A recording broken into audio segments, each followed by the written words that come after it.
Drink. You're like water when I'm thirsty. Drink. Like water when I'm thirsty. Drink. You're like water when I'm thirsty. Drink. You know, I got through the Bible the very first time, and so I was. Darren, what are you looking? What? In high school? Yeah, okay. Yeah, I was in high school. Oh, we are back on. Okay, cool. And somebody was like, because one time I went to church. I mean, I wasn't raised Adventist or anything. One time I went to church as if they're going on a trip, or there was food involved. Mm-hmm. Beyond that, you would never get. My sister was going to church, you would never find me in church. And I was going through, and you know, my twin sister was just naturally gifted. You have a twin? Yeah, a girl though, but this is vital information. She is naturally talented, smart. You know, I used to struggle in school, and I can't remember where somebody, you know, I was either listening to something or watching something. That guy that's always on TV is an old-time preacher that was on TV. Huh? Billy Graham. Graham, yep, Billy Graham. And I think he made a statement that if you... He was hoping that wasn't it. Yeah, because my brother-in-law used to like watching that. Good. If you read the Bible, and he mentioned something about make you smarter. I was like, really? Because if you can understand the Bible, then everything else will be like that. I was like, that's crazy. So I was like, well, maybe if I do it, I can probably start getting better grades. And I read it. I read it cover to cover. And it could just be my mind playing tricks on me, but when I did that, I swear to you, right? I was getting straight A's. I never had to do any more studying or anything. I was like, this is just bizarre. No, it was bizarre. No, I understand. It was bizarre. You're going to show like, this one clip for your students. Nothing else. I was trying to tell him, I'm like, it was bizarre, but because that didn't work for me. Was it really bizarre when the teachers was speaking? Did you understand them better? I could spell. Yes, see. I could not spell growing up. You gotta spell. You read the Bible. Math was beyond me growing up. All I did was draw. Like, you want me to draw, so I can sit and draw you as you are, just looking at you, no problem. But anything academic, bad. Can you still do that? Can you still draw? No. It's a reverse effect now. I haven't done it lately, so. Just do it, man. But it literally my mind changed. So if you want to draw, I could just listen and understand things. I was like, this is crazy. This is just mind blowing. Ever since then, I was just hooked on this thing. You know, I might not do it as consistent as I used to growing up, but I tell people, I'm like, listen, I was not the smartest kid in school at all, by any means. And you weren't even reading like to know Jesus. No, I was reading so I could get smarter. That's all I wanted to do. They were doing what the Rockefellers did. They paid tithe consistently. Yeah.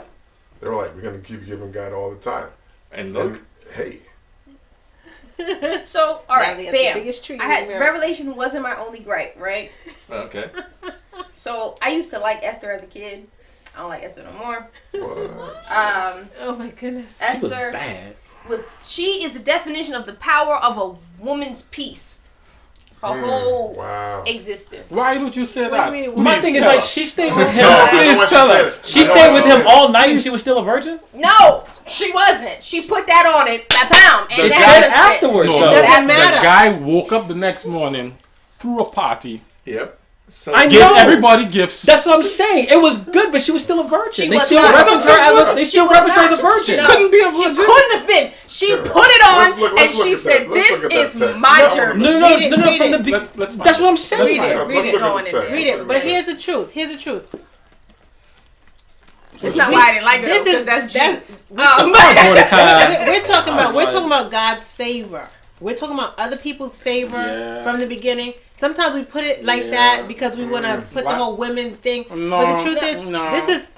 But I didn't tell you I didn't like her. Esther had God's favor. I didn't tell you I didn't like her though. That's not why I didn't like her. I'm saying it's not just about the peace. It's about her favor. Yes, that's Well, why are we calling it peace? Because I wanted to be she just was a a family dime show. piece. Oh, mine is This is a family So show. listen, Peace. listen. This is a family I'm show. sorry, Vanessa. I'm sorry. I just didn't like the whole peace I was gonna use another word, but this is a family show. That's so what I I just said. This is, okay. I just didn't like it. See, let's use a No, Not it's good. Please No, don't I do guess it's that. different. I was saying WHO. Never mind. Anyway, so she had favor. She had the Lord's favor. Y'all are distracting me. Y'all distracting me. Yo, I don't She care had how God's much favor favor. you have. A She man, put it on a him. man. He had lots of Hold on, others. yes, he had And lots you of can- others. But favor is not going to make a man Yes, it who is is. going through favor is not going to make a man who's going through virgins. no for them. Going To throw a party. going. Declare a through holiday them. and give everybody presents. He just Hell no, favor. You know what? Okay, at this point, I'm on Shanice's That side. is favor. said- He had a On lot of Shanice's side, virgins. because there had to be She something had else favor. other than because like She had favor. all of them could like she couldn't have been like listen. She She had favor. She had favor with the guy who trained her. Divine intervention. Who came trained her? together. The next The thing eunuch who trained her. he can't train her, the eunuch. he could teach her. He gave her That's the whole special. point. He trained her for That 2 was years. the whole point. trained That's why her. they became eunuchs. She had faith. She had. Hold on. What? She had Baby special favor I heard from the eunuch. They became eunuchs because of what? from him. They could not impregnate. They could not impregnate women. They couldn't sleep with a woman. Oh, I thought they were eunuchs. They could not They cut off. impregnate women. Okay. I thought they were eunuchs Eunuchs. because they didn't have it. Eunuchs cannot impregnate women.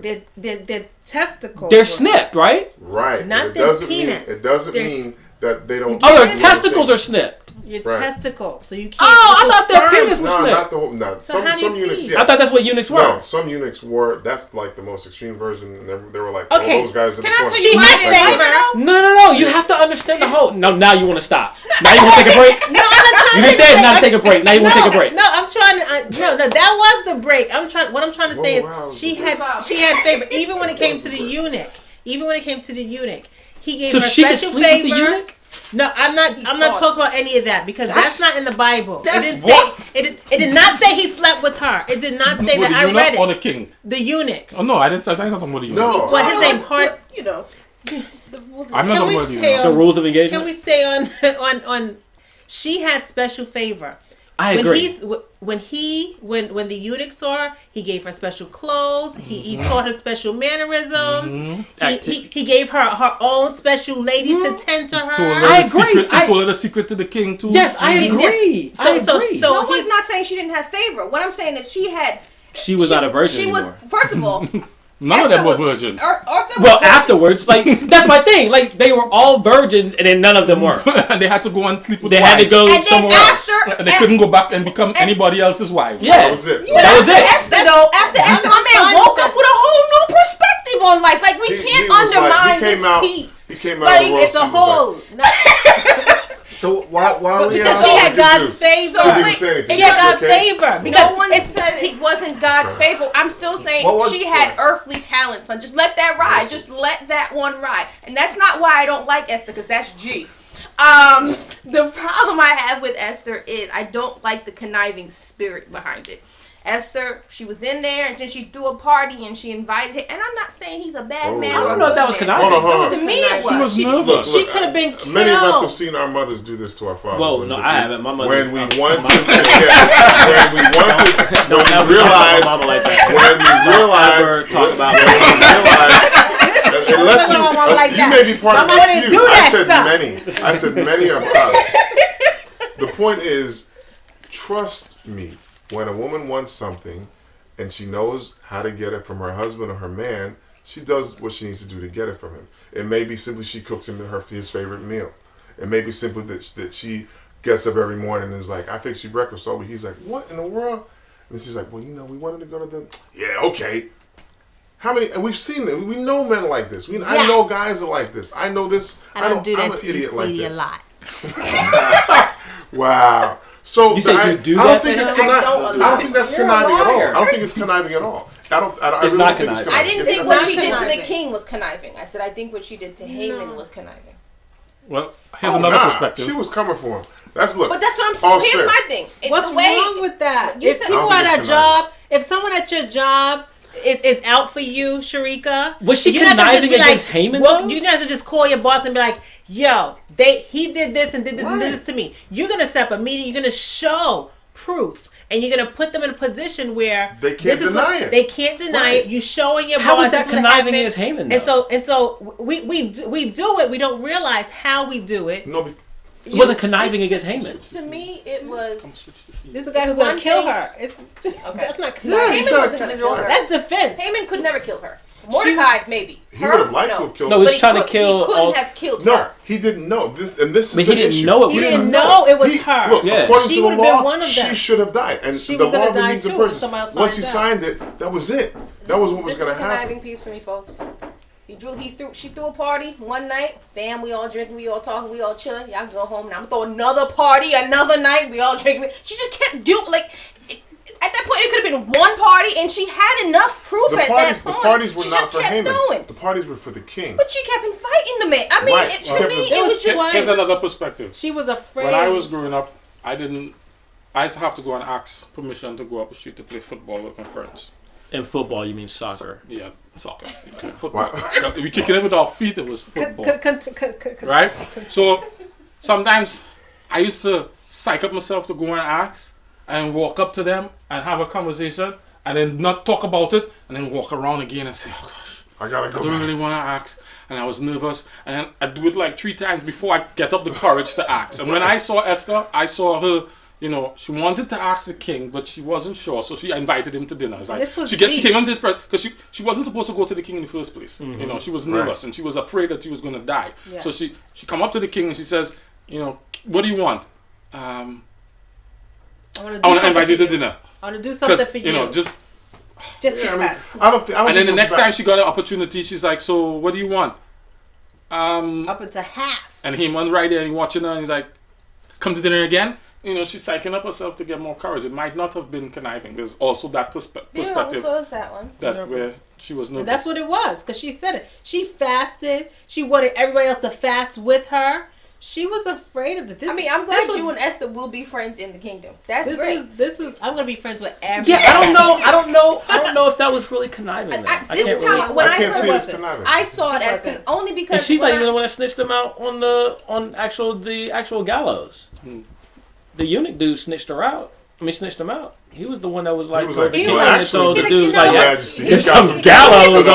Now, like, he was the one that. Mordecai But it was gonna kill him anyway. But he was like, might as well hang him on his own gallows. Like he was gonna die. It wasn't. No, Mordecai. He was. No, gonna have Haman more- was gonna die by that point, and the eunuch was like, but he got those at his house anyway. So this was more kill him on his own because he was going to do this to them. I think the eunuch was type smart. of The thing. eunuch was like, how about you do this? You make an example of this guy because he was setting up all this death for all these people. And as the king, you're smart enough and powerful enough to use the things he set up to hang him on. Now everybody's scared of you. So question. Not only I that, have I think the the man king who- should be the man questioned. who Like, saved he your was a life. little suspect He's in his gonna save- administration. The man who saved your Kind of like life. Obama. He was gonna hang him on there. Right, So but that's the idea, sort of like the a idea is, traitor. as a king, Yes. if I use this ironic gesture that this guy set up this gallows for someone else, and now I hang him on his own gallows with all of his kids and his wife, I'm a bad dude. Everyone's like, yo, I have a question. Because you tricked me. Don't try to trick me right? again. Don't do it again, because any of you all try to trick anybody like this, you try to do this little Try something to on my trick me back. again? This is what will happen to you. This was a lesson. This was not that the eunuch Yes. was like. It was like the Machiavelli kind of guy. Like, yo, this is what you should do because they'll really be scared of you. So was That's how I Mordecai was using it. was Mordecai's favor solely? Mordecai was in Ezra too. Was it? I don't Yeah, know. he was. Was Yeah, he he was. solely Yeah. was what? So Because his it favor with was this It was king all the the same stories. time. The stories are following the same time. Yeah. was his favor was solely pretty cool. because he snitched that one time. He told the I mean he was an informant. He wasn't. That's not a snitch. Yeah, he informed, which is fine. I'm not saying it's bad. I'm just saying he said what he had to say that one time. Is that where his favor lied, or did I miss another story back in Ezra where he did more things? Which No, kind of that's thing where was- the Yeah, king but went that's back major. through. The king was. Because he saved I his said the life. king couldn't sleep one night and asked to read the thing. Or was that Nebuchadnezzar? No, Anyway, that was so that was, and then he was going through and he was like, These dudes are- Mordecai, this guy saved the king, and then. it was Yes, like, I'm saying. So that was that one act. It was just one Okay. thing. All Yeah, right. that one act that saved his life. So it was kind What of if they done for the From man? assassination. I mean, yeah, that's a pretty big deal. And it's like, That's did it. I do anything for this guy? Yeah, because I'm otherwise not, he'd I'm, be not, like, I'm not questioning "Act two, brute?" the amount of the act. I'm wondering, did I miss a? I wasn't sure if No, there was no, more. no. acts. And- but I mean, it's more like, oh, you saved my life. Take the king away. Secret Service. Blah, blah, blah. and you don't see that guy for a long time. And he's like, or you like, let's punish these guys. Yeah, or you forget about what happened. Helping him. You worried about making sure all the people with them who's going to kill you are taken care of. You're dealing with an investigation. You're dealing with, well, can we keep the king secure now? Do we have to beef up security for how long? What do we have to look for And Mordecai is like, yeah, he's just doing his thing. Then think about it. Rondell, tell me what happened in the reading for you. Anything stood out to you? And I said, point on the spot, anything. And if you said nothing, that's cool too. Well, what stood out for me? But I think I read the Psalms, 118. Mercy of the Lord, etc., etc., etc. Not much. Okay, that's cool. Only had one day to read it. That's all right. I did pull you in at the last minute, so you're good. Yeah. Only had today to read, so I tried to cram as much, but that's cool. One thing I thought was, I mean, it's kind of go back to Revelation real quick, but I forgot to mention, it was weird in a sense that I understood why we're talking about the elders and the beasts. They're just keep singing, holy, holy, holy. I was like, man, that's all we're gonna sit and do? I mean, I want to get there. I was like, doesn't sound like it. The elders did that. That's it. Everybody else in the book didn't do that. So it was just like, pray not to be an elder. All 144. You're not gonna be an elder. But think about it like this. How you gonna disrespect the man like that and be like, he ain't gonna be no to elder? me, if I'm an elder or a donkey, if I'm in it, I'm winning. I'll winning. be the ant. Donkeys what do I aren't gotta going to do? heaven. What I gotta do? Donkeys aren't But going think to about heaven. it like this. Think about it like this. Animals aren't going to heaven. I think it's the No, you're killing my whole Almost- childhood dream right now. Those dogs, involuntary they're not response to greatness. Like if you hear ultra somebody sing in church, like at TA today, 2 girls played the violin for chapel, and they ripped it. It was awesome. And this is a violin, and at the end of it, they finished on this crescendo, and it was a pause, and the kids said, "Yeah," and maybe half the kids in the audience stood up and applauded. That was involuntary. They couldn't have chosen to do that. It wasn't a choice. It was a response to something. It was simply the response to something brilliant that they heard. They're like, "That's my friend up there. She's crushing on the violin. That is tight. Wow, that's yes." And so that's what the holy, holy, holy thing is. Did it last forever? No, it didn't last forever because it was not forever. It was a finite thing. Don't mess with me, dude. Don't mess with me, dude. Now this says all they do the whole time in heaven, the rest of their lives. Or was it saying all they do? Because he's saying they don't transition to do anything else in the story. So don't ask me what the elders started to say. He's saying all they do is sing holy during this vision. In the story, that's all they did. They were the chorus You of holy understand? behind the So Man, I have no problem with it at all.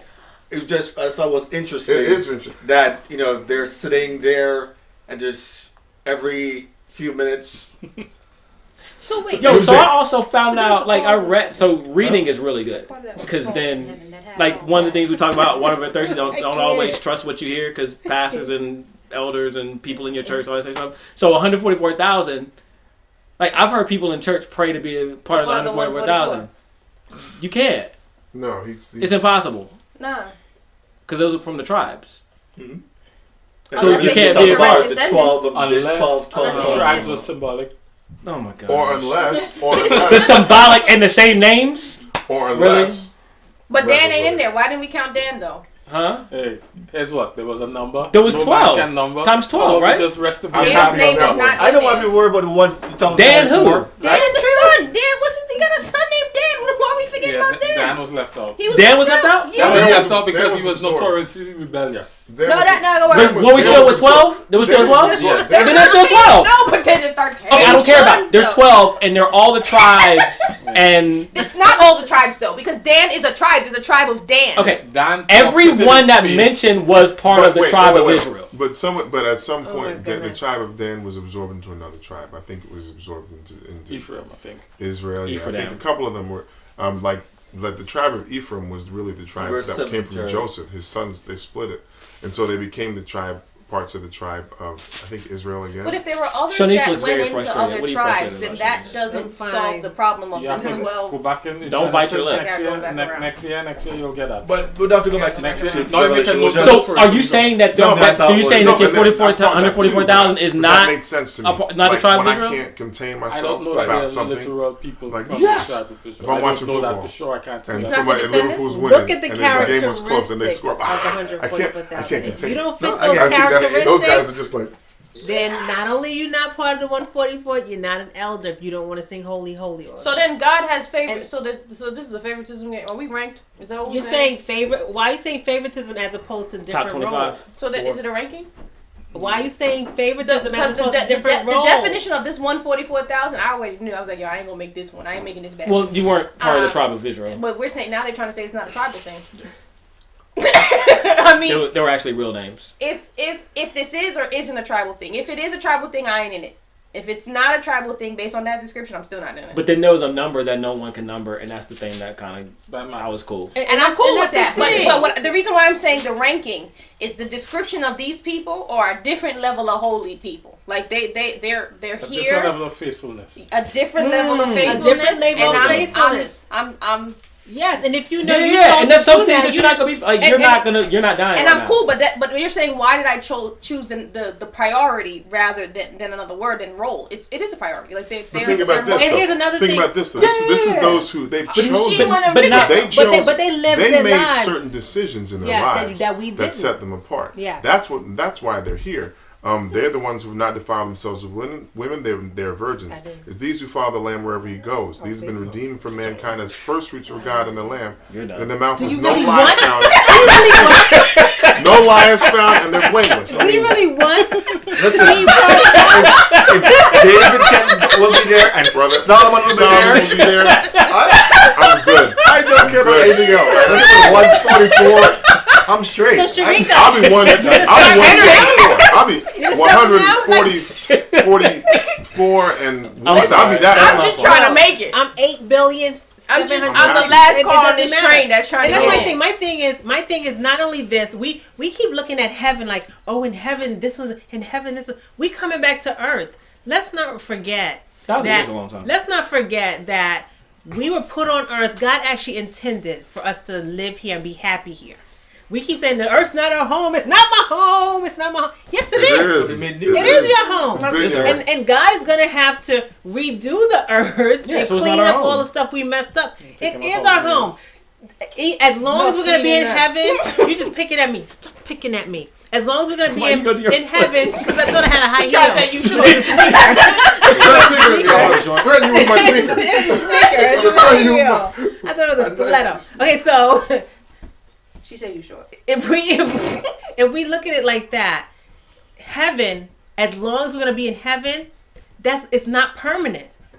It's a place that we can say, I'm going to heaven. This earth is not my home. It is our home. They're We just renovating their messed home. it They up. put you in a hotel. It was kind of nice with service. But when you Yes. get to your home, you're going to enjoy it more because it So, smells like you. You know what Yes. I'm Is saying? everybody That's gonna the. be there? Yes, You know what I'm saying? talking Like, about. that's the Talking whole. about. Everybody going to be there. No, it doesn't smell like me. the elders. It's gonna be the episode. Jesus, thank I'm you. nasty right Thank now. you. Right. But in Son, heaven, Filthy, son. You know what? don't respond to those. You're You filthy, son. You catching You don't the want worm. to. You don't want that home to smell like The that. worm. That's why he's got to clean it up. That's why he's got to burn that joint. Yeah, he's going to renovate it. It's Yeah. what we call Yes, a full with fire. body With renovation. fire. So as we transition, It's us too. anything else stood out to anybody before Yes. I get I to like Ezra and Ezra. the divorce? I was going to talk about Ezra and the divorce. That was it. Well, go ahead, But no, Ryan. I'm trying to get this. This is one thing that I know. No. Let me say this never first understood. because because you're way too deep. No, man, this is really simple. This is really simple. Is it a divorce thing? No, it's not a divorce thing. And this is what I don't understand. And this is what I thought about. I think that whenever I get to the genealogy, I get irritated. Because I feel like I get it's like a irritated, student too. who's like, I got 1,000-word essay to write, and I've only got 700 words. Let me put some genealogy. And so this guy was born from this guy, and this. The only thing I liked about the names was in Nehemiah when he started listing the names of the families. But see, Because for that me, came back. was that The families that came back. like the families that actually participated in the building of the the building of the he's wall. right, in In Nehemiah. Yeah. So that's the only time I like. No, and I like every that time too, in the but Bible, then I kept seeing the same guy's name show up. I'm like, is he in every family? Why do we keep seeing that? Or do they just Joshua was a common name. There was a couple of names that began with B. There was a name that began with M, and I kept seeing these names show up. I'm like, come on, man. So I guess my point is, and I get Johnson it. It's deeper than that, but for me, I'm like, come on, man. Like, really, you couldn't have told me a better story than just who were reading and cared about those things. Yeah, and Plus, it shows you. We people pay a lot of money for genealogies now. Ancestor.com. Let us find your great great grandparents and tell you where you're from. People pay for that because it's important to some people. In the Bible, God knows. It's like I said, the personalities. That is important for some people to see who did what and how. And so that's why that's it. But the thing about it is, we don't even know the names of people. Like, half the names we can't pronounce. Half the names are never ever mentioned again, and we have no idea what that connection is. Yeah, we don't, but I bet you if you go to Crown Heights in Brooklyn, they'll be able to point out some of those names for you. No way. Come yes, on. I believe so. Yes. Are you kidding me? I believe so. Are you kidding me? Because remember, we have been going through this slavery thing all over the place, but they haven't. There are people who have their full genealogy. They were part of the biggest slavery thing in history. I'm saying, but that's why a lot of us don't find it that deep because of slavery. It's like, even us, we'll say you're from Trinidad, I'm from Brooklyn, New York. No, we're from the same continent. I know it's just a different stop on the slave ship, but we like to fight against each other. I'm from America, and so we don't look far back. We say, okay, I'll stop at Brooklyn. You'll stop at Trinidad. I have no problem with far back, right? I have no problem with even making like an attendance roster. Who was at the party? Oh, these are the guys who were here. Like, I'm not mad at that. I'm not mad at no because it makes sense to me. It's a way of making sure that you understand history. When you say these guys were at my party, and then 5 years later, hey, yo, remember that guy was at my party? His 4 sons were here now. I mean, it's a way of marking a space and time. I Not get just it. that. The woman on the wall who was a harlot, that was my great grandmother. No, I get it. It's the same thing. Yeah, that's what he said. That's what I'm saying. But my issue is, could we not have had the book called The Genealogies? And then said, you were going to read that? No one would read that. Exactly. You were going to read that? No one would read that. She would read that. I would not read that. Wait a second. It's not salvific. I read the dictionary to understand things. Okay, right? that's not normal. I read the dictionary to understand. If I don't understand something, I look it up. I'll get on Google. My kids were asking me this week. It's one of my favorite. We got into a long conversation in class. They were like, "Do sharks ever sleep?" I'm like, "Yo, I don't know. I gotta look it up." I went to Google, started looking it up. I didn't actually figure out the answer. They have to sleep. I got distracted. They have to sleep, right? They're human. He's a shark. Oh, not the shark. Not the shark from Shark Tank. Okay. No. Oh my goodness. Sharks. They only record for 14-hour days. Sharks, but I guess my point is this, right? What? There is stuff why they on the same floor the whole episode. The whole is simply interesting from a historical perspective, just to know. And it's not absolutely necessary for the story to be comprehensible, but it gives you evidence. And what I'm saying is sometimes I don't like that in the middle of hearing a story that I'm like, here we go. Keep in mind, I think that's cultural though, that he doesn't. I think it's cultural. It's cultural. That's it's one thing. cultural that you don't see the importance of it. I never said it. I totally said the opposite. He said he didn't like it. I totally you said said you don't like it because I you said don't see how. it's vitally important. You said but I said I vitally get it. important, But I don't like you to read it in the middle of a story. But it might be part of the story. Like for instance, if I get the genealogy of the woman on the wall and that she's a grandmother and this is David's great great great and then this is Jesus, people see their bloodline and that's important to a lot of people. Even that's confusing because in Judaism the bloodline is passed on through the mother, but they only gave Joseph's bloodline. Say that again. Actually, Judaism is not. If you notice, Matthew's genealogy is very different from Luke's genealogy. No. In Judaism, it's not passed through through the mother. Yes, it is. No, it's not. It's the father. Judaism, and I said anyway, I don't know, but I'll make this point. If someone is a Jew today, if their mother is a Jew today. No, your father has to be a Jew. I asked my aunt who's a Jew. Yes. It's maternal. I will ask her. Because I'm from a tribe in Africa. It's a maternal. Is she in Crown Heights? It's maternal. But Jews. Really? Could you ask her if she knows her heritage all the way back to? I'm going to ask her. Nehemiah? I don't know for sure, not, and I can't confirm, but we getting a little off. Yeah, we are getting way off the thing. What was your point, Karen? To the genealogy thing, if you look at particularly Ezra and Nehemiah, they were keeping records of their activities. Right. So and that makes sense. So it makes sense in that instance. The genealogy in the beginning of the book, beginning of Genesis, lets us know that Adam was alive to see everybody. You know, he was alive to see everybody. Right. Just before the flood came. I think he died just before Noah was born. You know, so it's important from those kinds of standpoints as well. But let's transition away. Karen. You said divorce? First question. Well, that's Not Randy. divorce yet. I guess we're going to talk about divorce. That's Randy. That's me. Ezra, Nehemiah, same time? Yes. Okay. So that wasn't my question. It was an inflection like a question, but whatever. No, one of the things that stood out to me was just before Nehemiah. So it started a little bit. Yes, and that's what you can tell. He came and he got the people right, and then Nehemiah came and rebuilt the wall. Or they might have been at around the same time. Around the same time. Okay. So, Ezra 8 was interesting to me because it's when they're returning to Jerusalem, all this kind of stuff. And it's really this one little thing that I missed the first time I read it. Then I went back and was reading the stories again. And then it hit me again. And it says, 21. There by Ahava Canal. It's Ahava because it's, I don't know. I proclaimed a fast so that we might humble ourselves before our God and ask him for a safe journey for us and our children with all our possessions. I was ashamed to ask the king and soldiers and horsemen to protect us from the enemies on the road because we told the king the gracious hand of our God is on everyone who looks to him. Mm-hmm. But his anger is against all who forsake him. And I was like, I feel that way sometimes. Yeah. Right? But then you go to Nehemiah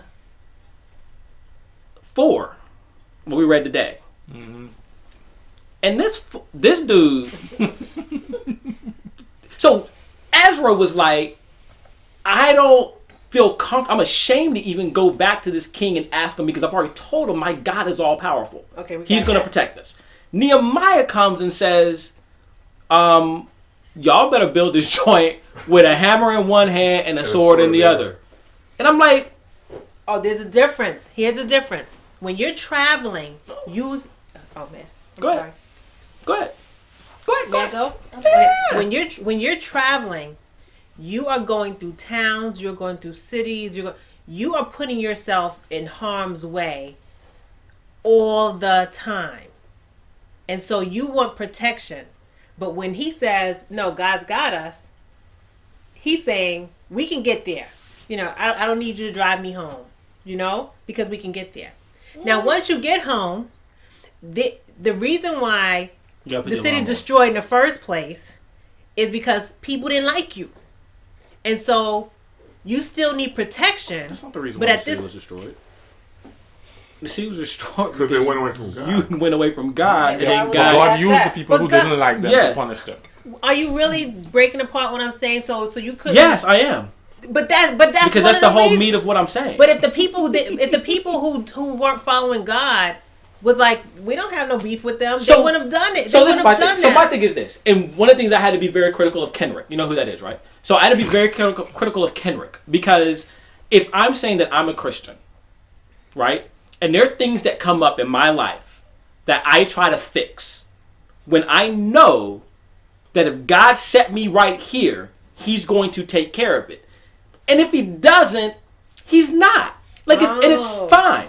So my thing is, if you're saying that God, because the whole Nehemiah thing, like this dude was sulking, like he was in a pissy mood, and the king comes and says, "Why are you so pissy today?" And he was like, "Oh the kingdom you dragged me from," and all. Like it was like, "Well, here, go build it, and here's money, and here's passage, and go to this place." That doesn't happen. Right. Like this was a kingdom that came and took you. They're not gonna let you go just like. And now they're going. So this was the kingdom who came and took over the kingdom that took you. But what I'm saying is, you're not there. Like that's not your home. Right. So he's now saying, "Here, go for a time." Right. As a not Christian yet, but as a believing Jew. But think about this too. And if we can look a little bit. If we can look a little bit at just the culture that we're dealing with here, because this is different from the kings that were before. This is an actually conglomeration of a couple of different groups of people here, and they understand the idea of home rule. They understand that people who are from a place will fight and protect it in your name if you give them the power to do that. This was also a political move. This was not something that said, "Oh, I want to help Nehemiah out." It's like, no, if these guys go back to Jerusalem and build this city up, we've got our little kingdom over here. Sure, too. I'm not saying that doesn't exist. What I'm saying is Nehemiah, who is God's man, what's sad, right? Goes back. I got you. Like, he understands that God's allowed him to go back and build this thing. Why does he not understand that God's not going to have everybody killed and prevent this from being? Okay, no, why did that's not true. Okay, it's not true. If God was going to take care in the world. No, if God was going to take care of everything, why did they have to build it in the first? Why couldn't God just build it? No. That was never the point. The point is the point is right that as human beings we follow His prompting because we are His agents here on earth. You're not. Can I try? You're not. No. I understand. We understand. We understand what he's saying. So I don't think y'all get it because yes, we do. We understand. But here's the thing. What do you understand? God has kept me healthy. But if I'm going to a certain country, I'm getting vaccinated from whatever diseases they have in that country. No one's asking for vaccination. I'm not going to be like... You're saying that I'm here to build this thing. Yes. I'm here to build this. Yes, but in the reality of the world, you're saying if God gave you permission to do it, then you're not going to have any problems. That's not true.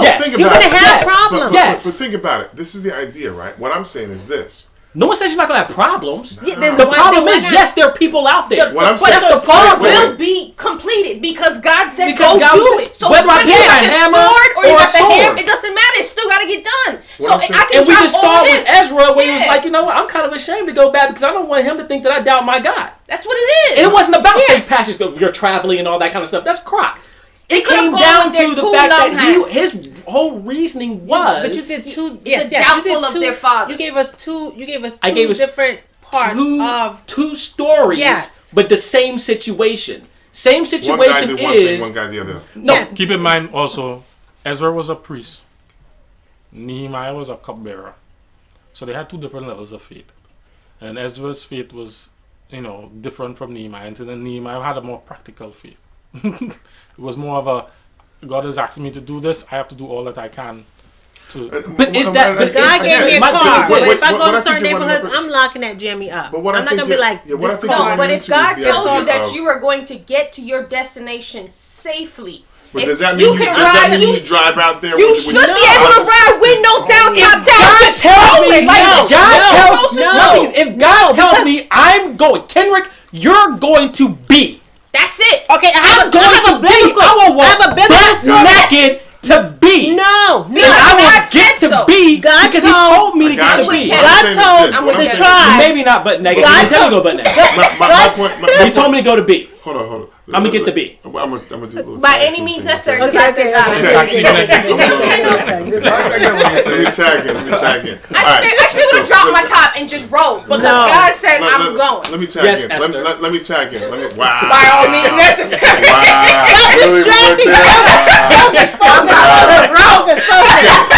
Focus. My point is this, right? We're running into the same problem. We're running into the problem of, is God all powerful? If God is all powerful, why does God need us to do anything? If God doesn't need us to do anything, wait. If God doesn't need us to do anything, then why do I even have a job? Why don't I just say, God, take care of it all? Because the idea is this. God gives me the power to do something, but He gives me the power. I'm still the person who has to do it. Because He made it possible doesn't mean that I don't have to walk down to the store. What I'm saying is this. I'm saying. You're talking about His nature. I don't know. So I don't think God, based upon what I've seen in the Bible, is a God. Now, it worked out. But I don't think God is a God that was 100% cool with you doing one thing and thinking about something else. Like, The problem is, like, you had a task to do for him, but you're also fearful of what's going to happen. I don't think that's a God that, because that was fear. It was fear that he had. I don't think it was fear. I think it was just like, yo, you know what? If I go out into the woods, right, and in these woods I know there's a lot of wolves, right? I'm not gonna have my shotgun in the house under the bed when I go out into my field because I know there's wolves there. I'm gonna take the shotgun. If I see the wolves or not, it doesn't matter. God can send me wherever, but He's not gonna tell me go out in the field. If He tells me to go out in the field without the shotgun, then I'm gonna do that. But if He's not, meanwhile, the people. I gotta understand there's wolves here. There are wolves in this place. But hold on, Randy.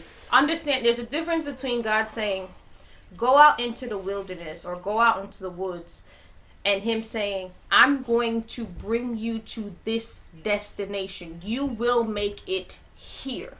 Right. Two different things. Wilderness, I don't know what's going on, but you will make it here. If God says to me, Sharika, I will make sure you get there by any means necessary. That's where I'm sending you. If I have stick, stone, knife, whatever you want, God said I'm going to get there. So I might not have my shirt when I get there, whether I have a knife or not. My destination is still there. Okay. You picking up this knife, in my opinion, makes it seem like you're doubting whether or not you're going to get there.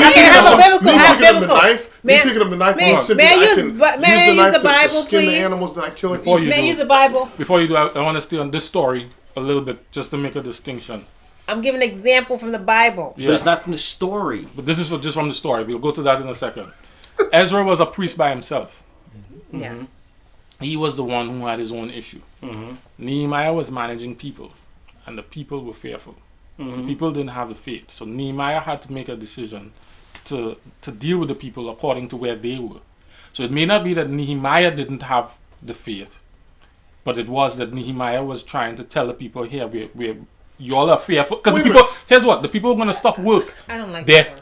If you look at it, what was the result though? What was the result? No, so my thing is that it did get done. Right, but the result was also they didn't get attacked. But they didn't get attacked. Yes, but because the people were like, "Yo, they got swords, yo. No, let's not attack them." That's what they said. No, keep in mind, if you follow the story, if you follow the story, you'll see that it's like several different levels of attack to keep them from building the wall. The first thing, the guys ridicule them. The second thing is they threaten them. The third thing, and then the people's all of us to stop the work. Nehemiah's like, we can't stop the work. And if it's going to take that you guys get protection and feel safe to finish the work, then that's what I'm going to do. I don't think that was it. No. That's part of it. And not only that, but my guys, not only that, when they stopped the work, they didn't just be like, stop the work. They made them stop by force. What does force mean? There was physical altercations. And so that's how they made them stop. They were like, we're going to shoot everybody here. That's how they stopped the work. It's all about to go up, though. And that's the thing. But just because God says something happened doesn't mean that you're not going to have hurdles to jump over. No one said they didn't have hurdles. Said we didn't have hurdles. But then you say, well, why didn't he have enough faith? No, having enough faith, Christians, is not saying there won't be hurdles. It's saying it'll get done. It's saying that at the end of the day, if I'm commissioned to do this, it's gonna get done. Then it's gonna have to. And he said it's gonna get done. That's why he had a sword. But my thing is this: if God tells me to pick up a sword, then I'll pick up a sword. I didn't see in here where God told him to pick up a sword. The people were complaining in verse 10 and saying da da da da da. We're scared, and Nehemiah was like, fine. He said, fine, pick up a sword. Da da da da. The people are hungry, you feed them. The people are scared, you protect them. So what I'm saying, but God didn't say, okay, feed the people. Was he? I mean, I'm just saying they're two different. I'm saying they're two contrasting. You're not supposed to feed the people. They're two contrasting minds. They're two contrasting mindsets. Not really. Yes, they are. They're not. Nehemiah was managing. They're not. They're just different situations. Nehemiah was managing the building of the wall. Whether you're building of the wall or whether you're doing Can I please use my example? No, Can I please use my example? Into the story, though. Because I'm giving another example from the Bible where God said something and bad things happen, but God told him to do something. I'm going to give you the background real quick. The Benjamites. That's when this man and his wife, they were in a town, and the men wanted to come, and he ended up sending out his wife, his concubine, and they brutalized her so badly that he didn't know what to do. So he chopped her up into different pieces and sent pieces of her to different tribes so they could see how brutal they were. And they said, what are we going to do? So they prayed, Lord, what you want us to do with the Benjamites? Take them out. Take them out. That's what the Lord says. Okay, which one of us turn me to Judges 20, just so you know I'm not making this up. No, this is real. Okay, No, so then Israelites went to Bethel and inquired of God. They said, who of us will go first and fight against the Benjamites? The Lord replied, Judah shall go first. What happened? Read it. Judah lost. They lost all these men. They came back crying. So then they came back crying. The Israel went up and wept before the Lord until evening, and they inquired. They said, shall we go up again to the battle against the Benjamites, our brothers? They're like, what? You said for us to do this. Why are we being slaughtered? And they're just chilling. You said for us to do. You said that it's going to get done. Whatever, this evil is going to be eradicated. It's going to get done.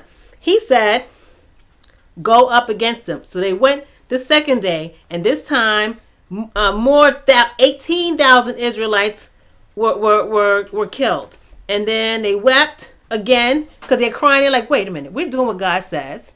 And so they say, shall we go up again to battle against our brother or not? And the Lord commanded, go, for tomorrow I will give them into your hands. So they lost twice. Now God didn't tell them, okay, you're going to go up, and the first time you're going to lose, and the second time you're going to lose a lot again, and now the third time you're going to win. They did what God said, and they had problems. No one's arguing that. No one's arguing that. But the thing is, what you were arguing in the other story was, if God says do it, it's going to get done. You don't have to worry about a sword. And if God didn't say, I didn't say that. That you missed the point. I didn't say that. The point. I said you said it's getting done. It's getting done. You have to be faithful. No. Listen, you don't have to do anything else because God said. What I said was there were two different mindsets. This one, Ezra, was like, I'm not even going to go back because I'm too ashamed to go back to this person, this king, because I've already told him that my God is more powerful than anything else. Yes. Stop it there. I'm not saying that. I'm not even going down the road and saying nothing happened or something happened. I'm saying Ezra, the mindset he had. I'm not talking about if he actually went down the road and something did happen or didn't happen. I'm saying the mindset he had for him as compared to Nehemiah, who had a mindset of, you know what, something is happening. We've been ridiculed. We're having this stuff. Now I'm telling you guys, all right, you guys are complaining. You're saying, you know, what are we going to do? They're complaining about whether to build a wall and all that kind of stuff. They're looking all around them. He's like, well, work and pick up a sword. And I'm just contrasting those two mindsets. And I'm saying, as a Christian, what mindset I would assume. But Nehemiah's mindset is more of, he has to deal with the people. The people's faith are not. But Ezra was dealing with people too. He crossed with a litany of people. Because I answered. He was traveling with people. And that's what I'm doing. True, but Nehemiah was managing the job. And the people were going to stop doing the job. If you follow people, if they're hungry or they don't feel like they're being treated good, they're going to stop doing the work. And Nehemiah needed to do what the people needed. And it wasn't a trust in God issue. It was, these people don't feel safe. I'm going to do what it takes to make them feel safe so that they could continue working. Yes, but so in my thing, and it worked out. My thing is, but you'll see it in the rest of the story. But I don't know. So I'm only here.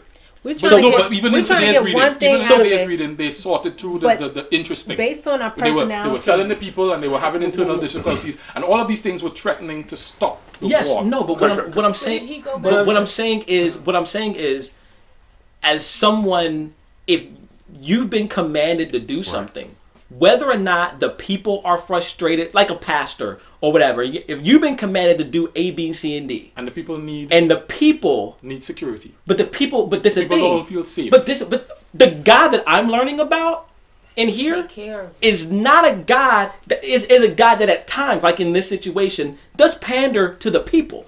It's not necessarily what he wants to do, because he wants somebody to have the faith of Ezra that says, you know what? Because if he didn't do that, was the temple not going to get built? That's why he didn't send Ezra to build the wall.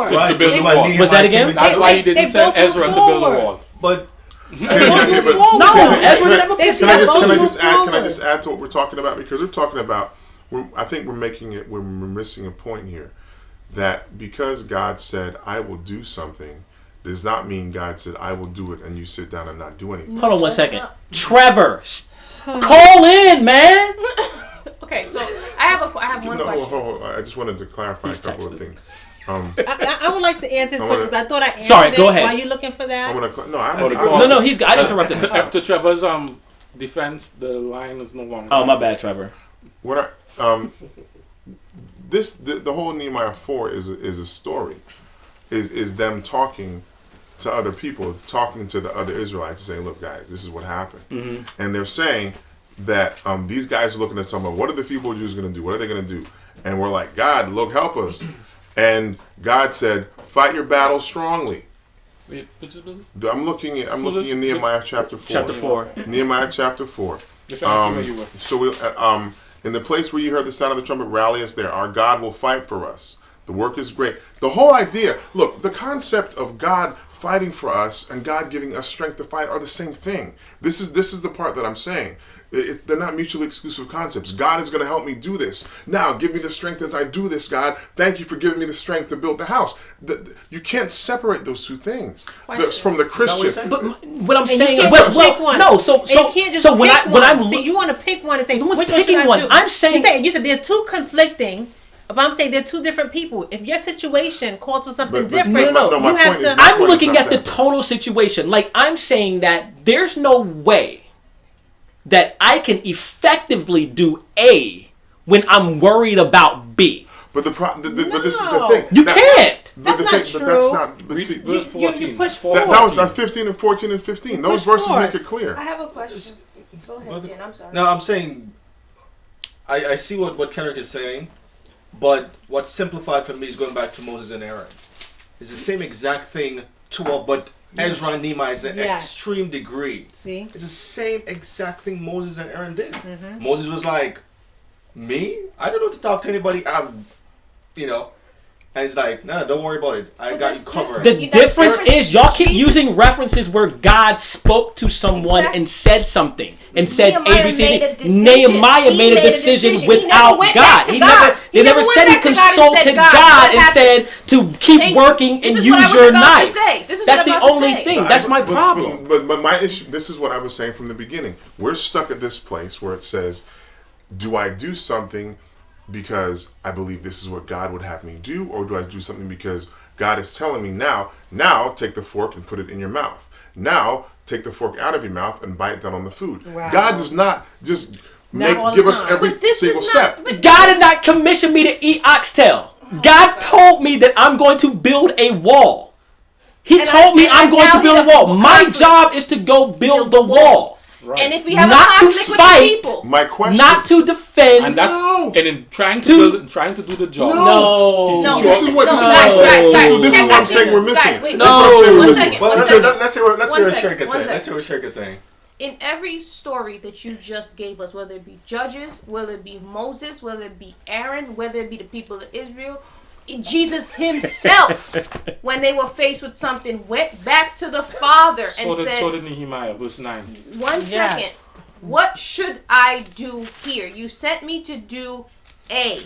We didn't talk about no battles. We talked about building this by wall. any means. God said it will be done. Therefore, it will be done. So that means I got to scrap verse 9 and of fight. 4. So read it out loud, please. Read it out loud. But we prayed to our God. If God said, this wall will be built for me by any means necessary. He didn't say that. This is what you guys just said to me. No, but he did say that. I'm just saying where is in this story. What? Kendrick was reading. Read 9. I wasn't. Where what? Read 9. Where he didn't say what? Listen. Read it, please. He was just giving his explanation. We are arguing a position that's not in the story. The wall has to be built, correct? Are we saying that God said we must build this wall? No.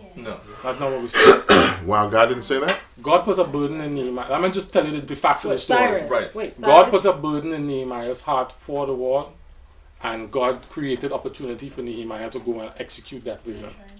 Then God talk to Cyrus. Yo, but hold up. We're doing the same thing. We're doing the same thing. We're having the same conversation that we need to be having about Ezra and the divorce. It's the same concept. Oh my with the goodness. same idea. Well, let's figure this one has out God, first. no, because it covers them both.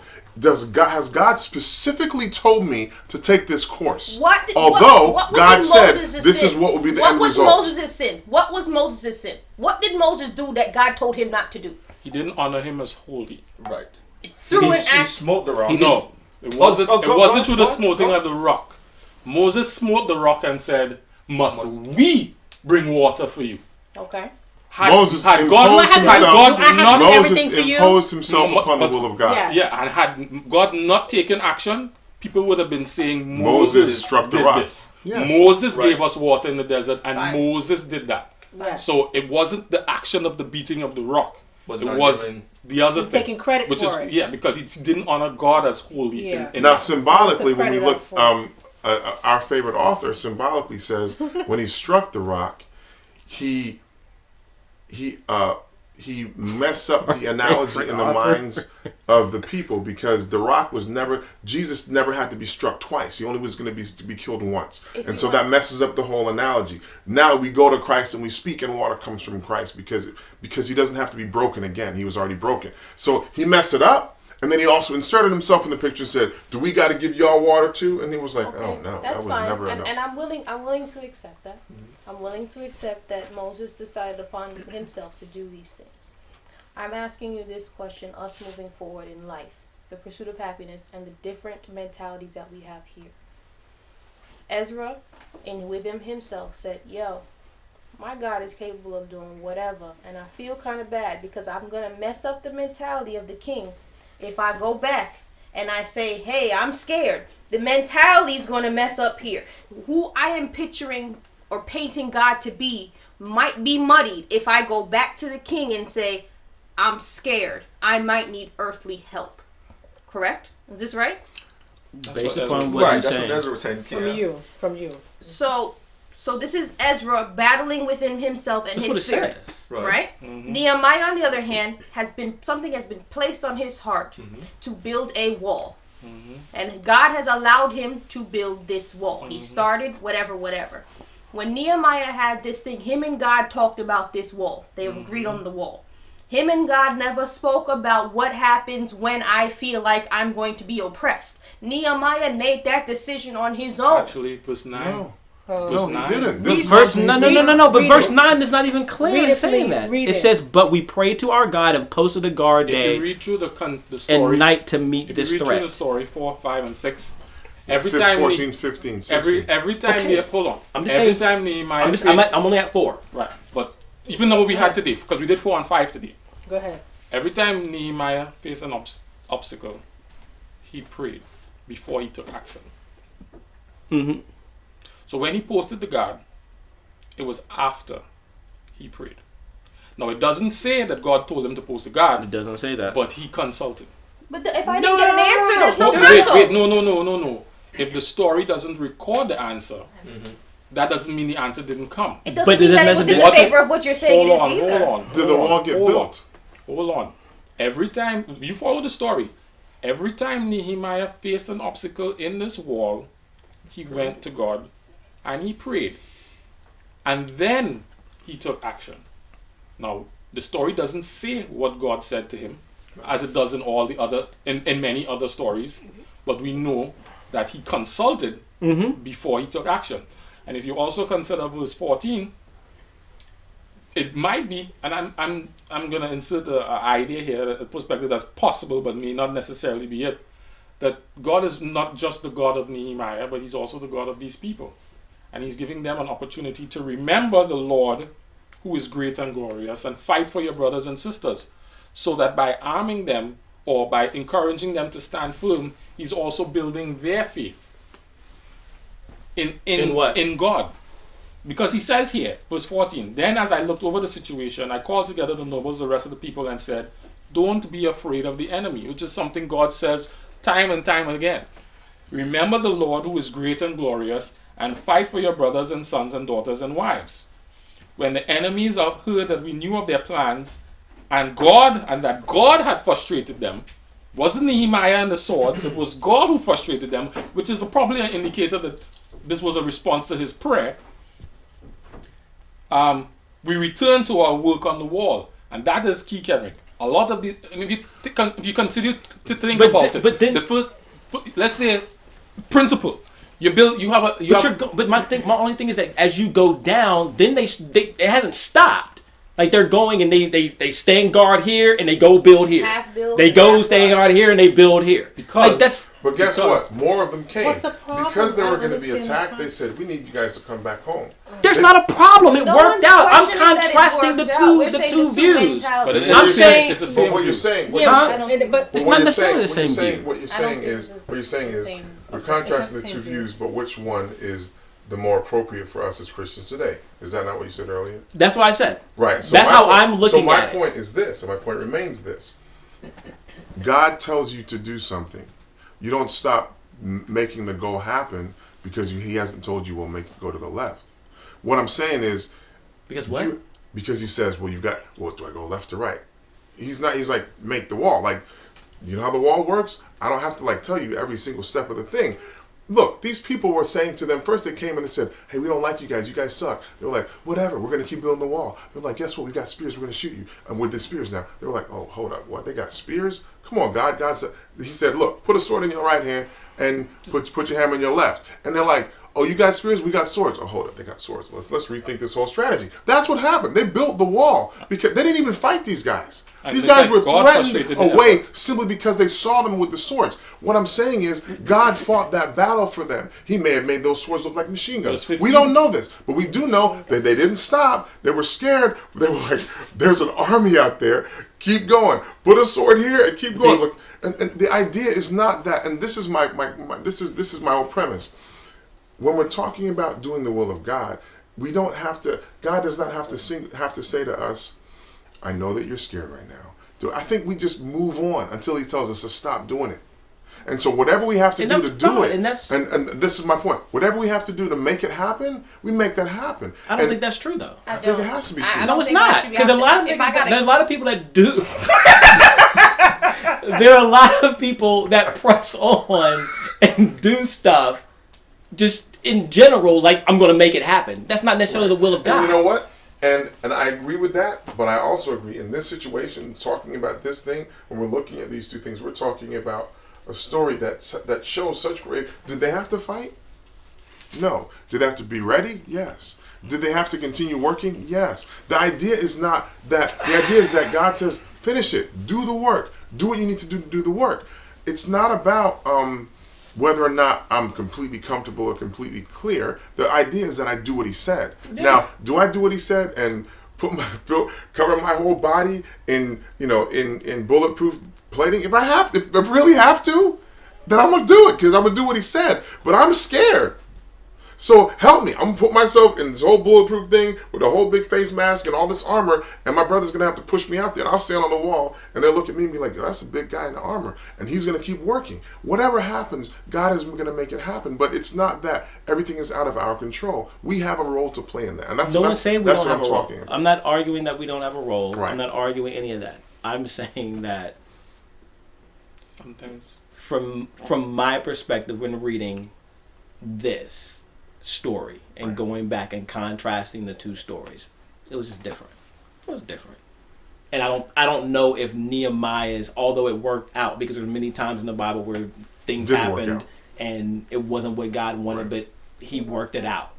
Right. I don't know if this is necessarily so in your understanding of this text and the way that God works, what would make more sense in this story? Would it be that they wouldn't? If there was an answer given. If there was the record of the answer given. No.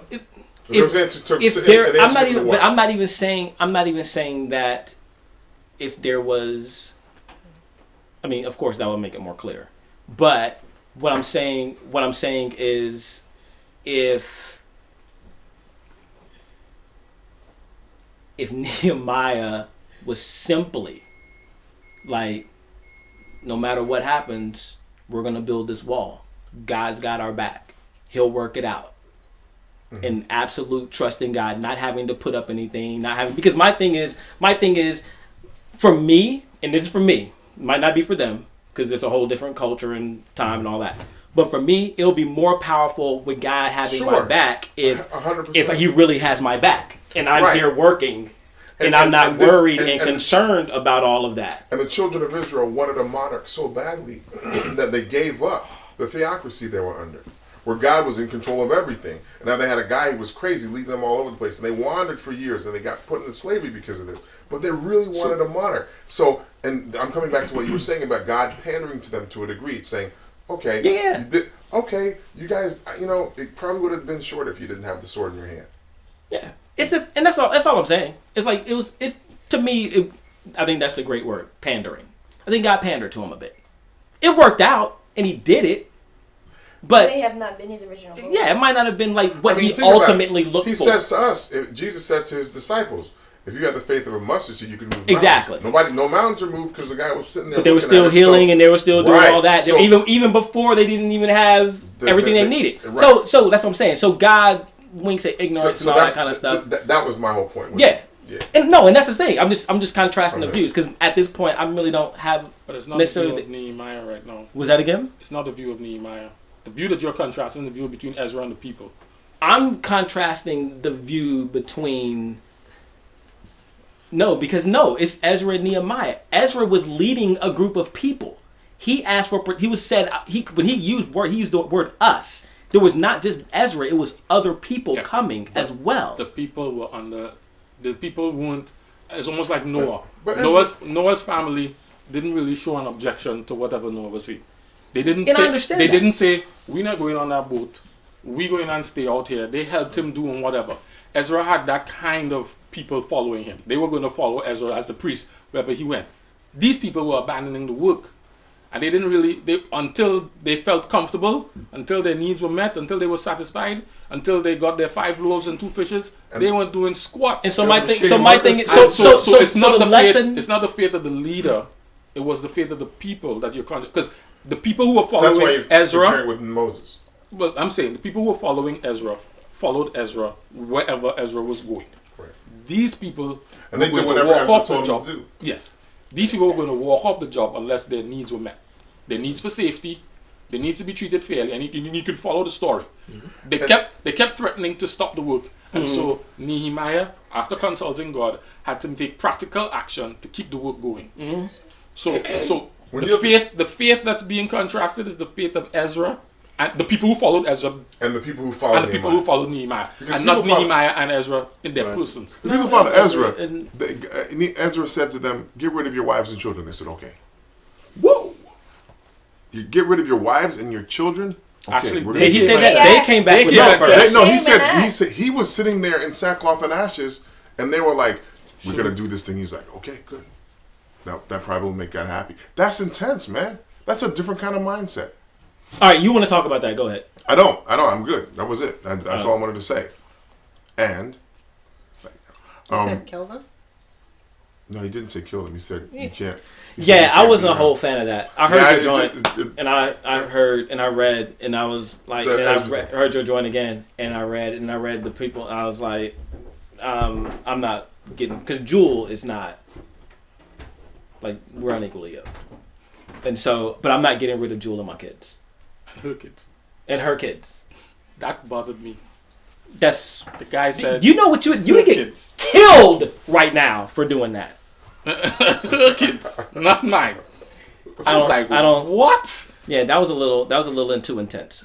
But I think that's Old Testament, Book of Moses type stuff, as opposed to. But here was my concern. But I think it's like we gotta purify. Yeah, it's like I understand that. I gotta purify, and I got to do something right. No.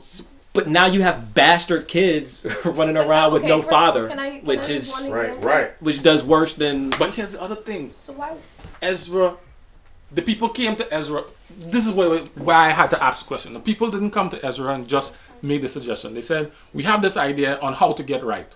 What do you think? What does the law require? And tell us what God wants from us." And he was like, and the verse said that he, in chapter 7, I think, said he was the guy who was sent to teach the people the law of God. He was the expert in the law. Mm-hmm. So when he got that question, it was on to him there. You would assume he either did or he didn't reflect on the law, his knowledge of the law, his knowledge of what God wants, and whether this thing would be in accordance to the law. It was like, so go ahead and do it. If he says go ahead and do it, it's either because it was in accordance to the law, or it wasn't. or he just didn't ask God, or didn't understand it. But the people in good faith are gonna follow. Responded thinking they were making, because they said, "Let us make a covenant with God to put away our wives." And so they only wanted to act, and they were like, "Well, if it's not this, tell us what to do." So they in good faith, except a few of them, like a couple people were like, they were opposed. I ain't doing that. I'm not gonna do that. Walwyn of Tennessee was like, I ain't doing that. But they in good faith believed that they were doing what God wanted. I have a question. And that's a big deal. That's a very big deal. I just don't think it was necessary. What's the question? I think it was harsh, man. I don't know. But throw away your wife and kids? I'm asking myself, am I willing, if I realize that I messed up with God, if I messed up with God and I'm trying to get right with Him, can I take this extreme of an action to demonstrate my return to Him and my attempt to reconcile with Him? But get rid of in what sense? Kill? No, just put them out. Send them to. He said, Send them back to their father. Like, who? As a woman, she goes back to her father. Your wife and your kids. No, and her kids. And her kids. That's what they said. She's not going to go back to her dad. She's going to be on the street. Was that again? She's going to be on the street. Yeah. And I'm going back to the wife. That's what happened to Gomer. Yep. She was put out. No, now but she's a hooker. I don't foresee it. You know, I'm sure if we dig deeper at some point, realize that. You know, no, Shonice. This wasn't at least the wife and kids were alive, and because of what you did, then I'm sure their lineage is going to probably change. Who knows? We don't know. It wasn't written, right? I mean, it's stopped. Are you comfortable in your marriage? Jared? Back to Trinidad. There you go. I'm saying this was drastic in you know, this is incredibly drastic. This is really drastic. Question. When you think about what God does with the family, what the family means. Convert them? Was conversion not an option? No one was converted back then. This is the Old Testament. No. I mean, not conversion. You were born into it? Yeah, you were. No, yes, it's true. Like yes, while it was possible to convert, what you see happening, God told them, and this is why the story is important. This is why following the whole thing. If you read through Deuteronomy, before they went into the land, Lord said, "Don't marry those women. Don't marry the women. Don't marry those women." Because what happens with men, and you can see it through the history of men, whatever the fate of the woman is the fate of the man. Solomon became apostate because he married all these women and he had to keep them happy. Because if they didn't, they was going to tear down the house. My God, but they're exceptions. But they're exceptions. Solomon says, "Don't live in the house with a nagging woman." But they're exceptions. Better to live on the corner of the house than the house with a nagging woman. That's why he had to. But there are exceptions to that. I'm saying, for the most part, where's the exception? Eve, my dad, Samson, my dad. No, you said Eve. Eve, yeah. God. My dad married my wife. My dad Adam accepted the fate. Y'all gonna be stoned according to you. Fortunately, Samson accepted the fate of. We're on the other side of 80. We're on the great side of the law. We're on the best side of. Yes. We're on great side. So it wasn't like those women were ever going to recant or change. So sure. So no.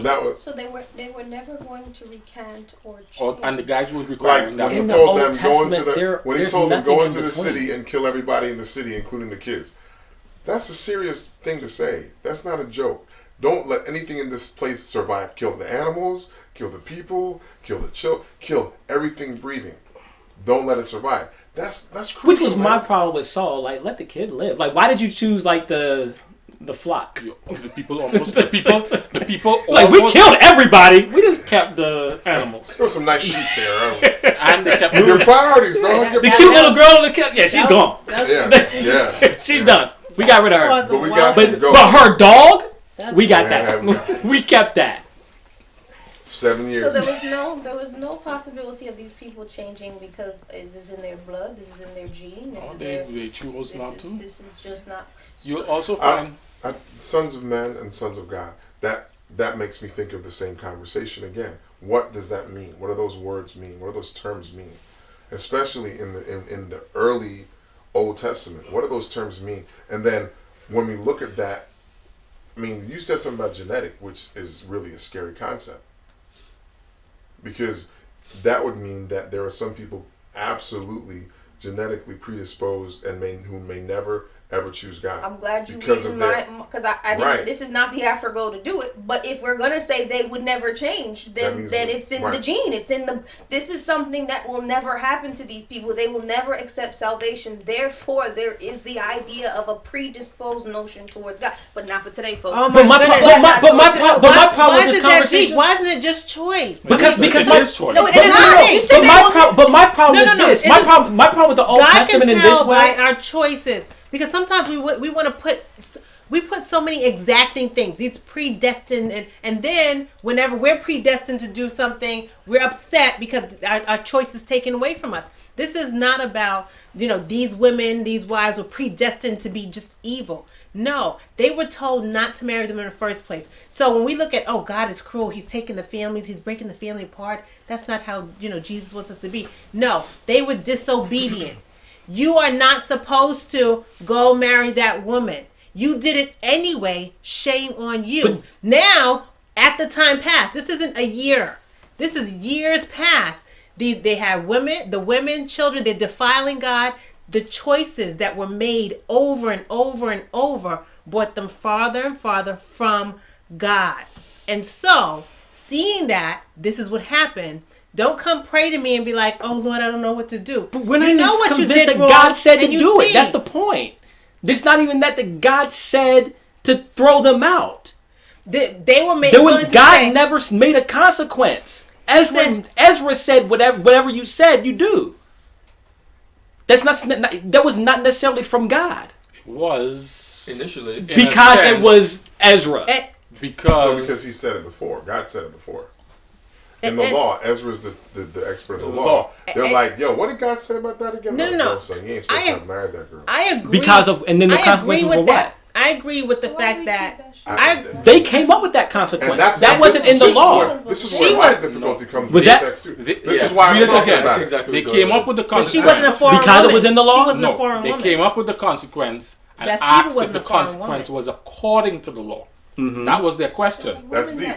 That's what I'm saying. That's different. So when Ezra was proposed, is this consequence according to the law? Is this what the law wants? He might even said, well, technically, guys, but they're like, all right, this is what we're going to do. We don't know. That's the part that. So do we know? So we don't know if it was according to the law. We know that the expert in the law accepted it after being asked if it was according to the law.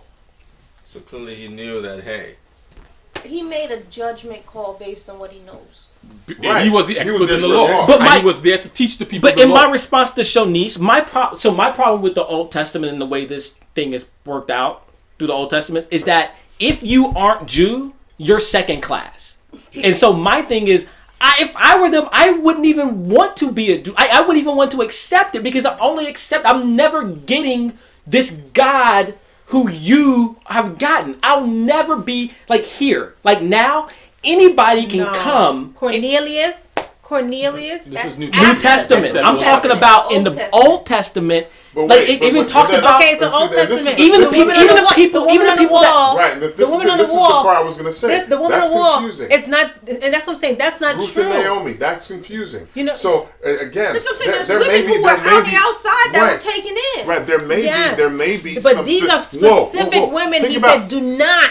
These do not. Yes, but what I'm saying is those women could never, if they. But I'm going back to what they're saying. They could never be converted because they would never be accepted. Who are these men? Who are the men that are following? They wouldn't be converted because they will never be accepted. Who are the men? They wouldn't be converted because they will never choose this. Exactly. That's what I'm saying. It's about choice. What I'm saying is, what they believe. This is who they are. This is what they're gonna do. What I'm saying is, in general, with the way the Old Testament went. No, we can't do generalizations because. What do you mean you can't do general? That's the whole. No, because he gave a specific example here. He said one of the sons of Jehoiada, son of Elishib, the high priest, had married a daughter of Sanballat.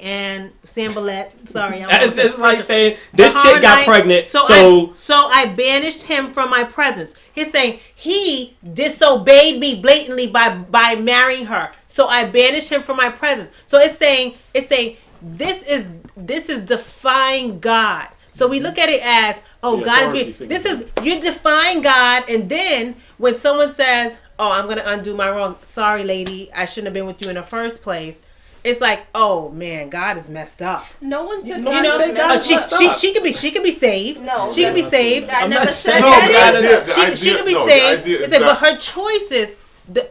First of all, he wasn't supposed to marry her because the choices that she's gonna make and the choices she's made has brought him farther from God. But the precedent we're talking about is the nature. Again, the nature of God. Is God merciful or is God arbitrarily upset and mean? Because if I make a mistake and I marry, suppose I go into the city and I marry this woman she's from Jericho. She's a Canaanite. I marry her. God told me before to kill all the Canaanites I came in contact with. But I marry her, and out of her line now comes the Messiah. But so the question is this: who are the people we're talking about doing these acts? Let's look at who Ezra's followers were. Who were they? They were the Levites. They were the religious leaders of Israel, man. If anybody has to really be focused on God, to really think about it, your pastors, all the pastors here are married to women who are Buddhists. And they're like, I think we probably shouldn't have done that. Like, we're all Christians. We're the leaders here. Is this okay? And when you go in their house, you have all these idols. And you have all these idols. Okay, so hold on one second. So if they are Levites, no, that's an analogy. Stop doing that. Stop doing that. If they are Levites and priests, right? And which is why the lineage is there, because you get to see. Right. And we're saying, okay, we messed up wholeheartedly. This is not how it is. He's getting baptized. We're gonna let go of these kids. And these that's wives. hard, man. What example are we setting for the family? Why would you? Exactly. And this is my issue. This is what the whole conversation has been about for me from the beginning. Like, yes, that's what the issue was for me. Are we serious? Like, because it was sanctioned by the guy who knew the law. And now we're saying, the family, forget it. So it brings a lot of things into question for me. I guess the idea is this: what does it mean? And the only I can speculate about these guys all the time, but in my life, what does it mean for me now? What do I take from this for me now? What do I take from this for me now? If I make a mistake, can I come back to God? Of course. Are there going to be serious consequences for my mistake? The mistake, my consequence right now in my day and age, because of what I understand of what Jesus said about divorce, is that I marry a Wiccan, and I'm like, yuck, she's a Wiccan. No, she does not believe. She's trying to train my kids in this. Then you know what my burden is? I got to deal with that. That's my consequence, because he tells me not to divorce her. Sometimes. So why does the law change? Sometimes. The law. It depends on who it is. Because if he tells you to marry a prostitute, because of what Jesus said about the law, change this. Jesus said, you said divorce. Everyone. Jesus said, you said divorce. Jesus said, you said divorce can only happen in these situations. I tell you, if she's committed adultery, is the only way you can divorce her. Otherwise, you make her commit adultery. If you leave it for any other reason but adultery. Now that is an addition to what we already had. But so that changes the situation. That also was Jesus talking to Jews who were married to Jews. Certain people, like this is the problem here. There's no law here. If we're gonna take the stance of I'm not saying who's speaking to who, then no law applies to anybody because someone was always talking to somebody. No, you can't do that. You can't do you that. You just did it. No, we did not do that. We did not do that. If I'm talking to Jared and we have understanding, then we're saying he's just speaking to Jews and Jews. No, he didn't say he was just No, he didn't say that. I said the reason. I said the fact that he was. I said, who are the people? The people are Levites. I can't say God was only speaking to Levites when they're the only people in the room. Because they weren't only Levites. If you go back to the story, some of them were priests. Some of them were regular guys. But the majority of these people were the religious leaders of Israel, and for them. As the religious leaders of Israel, he said set up to be a holy nation. A holy nation, the word holy in Hebrew means different, set apart, separated. You're not the same as everyone around you. Yes, you are different because I've set you apart for a reason. You're your religious leaders, and you guys have married women who are doing all the things that we say you shouldn't do. They're cooking you pork at day and at night. Your kids are eating pork. You're like, oh, I can't eat pork. Oh, I forgot you were a Jew. Yeah, and they're doing whatever. They're doing whatever, and they're making a mockery of what you believe is what the idea should be, and you're like, I think I made a mistake. My point is this: now with what Christ said, how do I respond to this? What do I look like? What does this look like in my today life? Correct. Yes. And that's the question. It's a tough question. What does it look like though? And it's different for different people. I think sometimes we want to put in the Old Testament for the most part. Well, actually, I think what we're talking about is these guys. I guess for me, what it came out to, one of the issues I had to reflect more deeply on was what is the value of the family in God's eyes? Yeah. If He could be okay with breaking up the children, so sending the children back with their mothers. Well, we can. His precedence was set. Abraham kicked them jokers out. They got to go. Abraham. Sarah was like, "Yo, so it almost makes me question. And not that we shouldn't value the family, but our modern day slant towards the family. Oh my goodness! I'm not saying it's all. Oh my goodness! I'm not saying it's all. Oh my goodness! I'm just saying that there has. Hold on.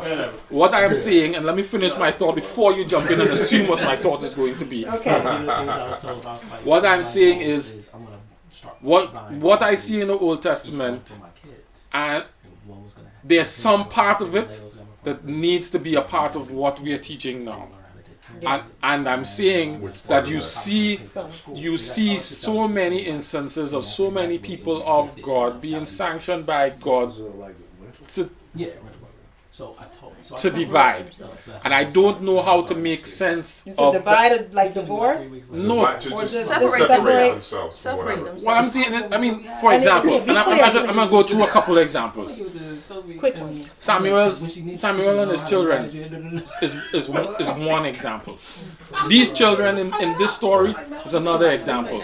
And while Samuel's children got big and grew up, you just see less of the emphasis on keeping the family together as opposed to faithfulness to God than we have now. Right. We are on family at all costs, family. And while that is good because we've abused it and we've neglected family for so long, we need to make a more emphasis on family. I just see so. But I think to me that's what I feel like the sentiment is in our society today. I think, and I'm not sure what the balance is. I guess that's what I'm saying. But I think that the examples are different, and this is where I think the New Testament and the Old Testament are different in the living. The Israelites were the example, like a picture up on a wall. People saw that and were like, "Oh, that's what that looks like." Christians too. Christians are now not the example; they are the model, and so there's a difference. An example is what you use to define something. The model is what you look at to try to understand how to do it. Does this make sense? By step. They're two different things. Like the example is the picture on the wall that says, "Oh, that's what that looks like. That's very pretty." Model is like, "Yo, how do you get there? how do I do it?" So you're the guy. Now, instead of me looking in the magazine at these guys working out, I have a personal trainer. This is the difference that I'm seeing now. Okay, and I have that's a New twist Testament on that. personal trainer. Old Testament, that's what your body can look like if you work out. Yeah, and I have a twist on that because what I believe is happening is not that we carry out the importance of the family. I believe that we've seen how deteriorated the family has become, how separated it's become, that we are now, that's one of our main issues of building up in church. So when you look at our divorce rate, when you look at our this is my second husband, or this is my second man and different children and so forth, we still have a lot of that in the church. And so we are bigging up the family. We are boosting up the family to try to get farther away from. So we haven't reached that part of how much we speak about it. And that's why I was sensitive when you said we do we prioritize family. No, we're trying to prioritize family because we don't really prioritize family. And we really we have. don't. I agree. We don't. I agree. We've so been so far left. We have to come back right. And so we keep talking about it, but even those who are talking about it, it's like, you've been together 22 years. Oh, what? Oh, you're not together anymore? And then that's what's happening. And so we're trying to do better at prioritizing it by speaking life into it. But the truth is, when you look at us, percentages aren't much better than the world. What do you do? Probably about worse. Probably worse. It actually is but not. It's not worse, but I it's not personally much see better. the whole thing as the same authority issue. It's the same authority issue. Part of the reason why people are divorcing at that rate in the families because we're not submitting to the authority of God, whatever that Yes. looks like. Yes, and it's confusing to some people because the truth is, if you don't submit to God in His authority with anything else in your life, you can't expect for you to actually follow through when it comes to a different person who's different than you, especially when you're used to bonding with them, and now you expect them to do what you want them to do and not to do everything they want you to do. Agreed. Can we pray? And with that, we're done. Can we pray? Do we pray? You pray first. Yeah. Din's gonna pray. You ready? We're about to pray. Dear Heavenly Father, we thank you so much for another opportunity to open your word and to really assess, what we think we understand.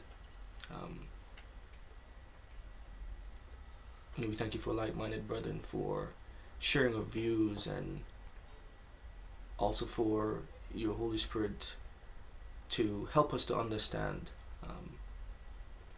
There's still, gaps and there's still disagreements, but that's fine.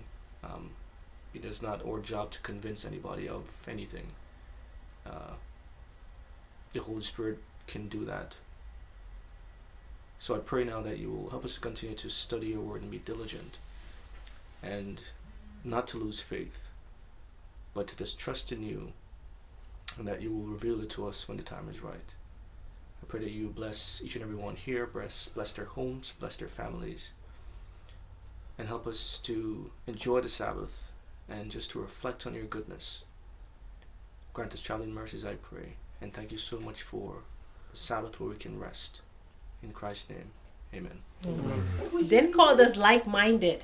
What was your reason for that? Yes, he did. Like-minded. You're like water for the thirsty. I drink. You're like water for the thirsty.